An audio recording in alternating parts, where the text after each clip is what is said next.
Thank you, Madam Chair, members of the committee. For the record, Shaun Jillions, representing the Oregon Association of REALTORs today. No surprise in opposition to House Bill 2006. Madam Chair, I just wanted to put on the record first to start.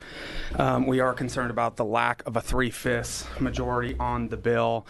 It's very clear the intent of this legislation is to raise revenue. In fact, it actually tells the Department of Revenue where to send that new revenue. So in a legal standing, I think we would have a pretty compelling case that the bill absolutely intends to raise new revenue. I think you heard a pretty good presentation about the mortgage interest deduction. A couple of things that I'd just highlight coming out of that. One, the $1 million figure that's thrown out federally, that is for joint filers. That's $500,000 limit on indebtedness for single filers. That's important because one of the largest growing segments of home buyers currently in our market is actually single women.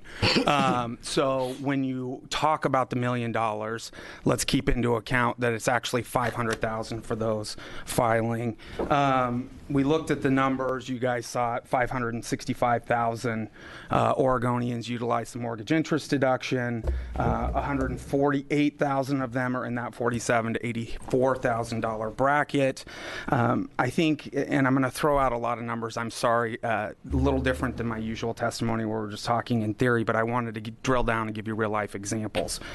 A lot has been made about the, quote, 10 states that don't have the mortgage interest deduction but do have income taxes, and they have much higher rates of home ownership. Why can't we be more like them? Why can't we be more like West Virginia? Well, the median home value in West Virginia is $102,400. I would beg to offer that the reason they have a higher home ownership rate is that their home values are $100,000. The median home value in Oregon, just for reference, $317,000. So when we're talking about what you can and can't afford and why we utilize, to your question, Madam Chair, we have very high income tax rates. We have very high home ownership values. So when you look at what states utilize the mortgage interest deduction the most, you look at a federal sort of level, who utilizes it the most. West Virginia is at the very bottom. Of course they don't, because their home values are so low. What you do have is the entire West Coast utilizes it quite a bit. California is actually the highest utilization care of the home values that they have, but Washington, Oregon, Nevada, Arizona, not too far behind. National statistics show that more than 70% of homeowners utilize the mortgage interest deduction at some point during the life of their loan. 70% utilize it. So when we hear these sort of colloquies about, oh, it's only for the richest 1% or the 5% or the 20%, let's sort of dig into what those $84,000 a year people can actually purchase, what actually exists in Oregon. For $84,000 a year, if you had no other debts, so you don't have a car payment, you don't have student loan interest, you don't have credit card debt, you could afford a $365. I recognize, Madam Chair, that it's short, but quite honestly, this is such a huge issue that I really feel like, just if you give me a little bit of courtesy to go a little bit long. $84,000 a year, $365,000 mortgage. If you add $1,000 of debt payments for student loans, car interest, you can afford a $283,000 a year mortgage at $84,000 a year. The number that we have said, $102,000 a year, which this kicks in for a single filer, you can afford a $383,000 mortgage. The median home value in Portland is over $400,000 now. So you can't even afford the median home in Portland, and you would lose your mortgage interest deduction under this bill.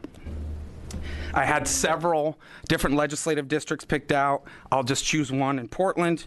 Median home sale price right now, $483,000 a year. You would have to make $120,000 a year to be able to afford that. You would get no mortgage interest deduction if you were single. That particular legislative district, 64% of all adults are single in that. So effectively, you're cutting off a large swath who would no longer be able to take the mortgage interest deduction. Their average interest at historically low rates, 4.5%, would be $21,575. So even if they were fortunate enough to make $99,900 under this bill, $6,000 of interest would not be allowable for them. Last point, I promise, Madam Chair, on the 10 states, there are a couple that have similar home values to us. Most of them are not even remotely close. Ohio, Michigan, average home value 128,000, 130,000. There are two, Massachusetts and New Jersey. New Jersey is relatively similar to ours in average home value. However, their income are 123% of the national average. We're currently 97%. Massachusetts actually has higher home values than us, but their income level is 121% of the national average. I would posit to you all that the fact that people have more income is the reason that they have higher home ownership rates there. I'm happy to take questions offline. You guys know that we're passionate about this issue. I feel like, unfortunately, there's been a lot of misinformation thrown out there. Happy to answer additional questions.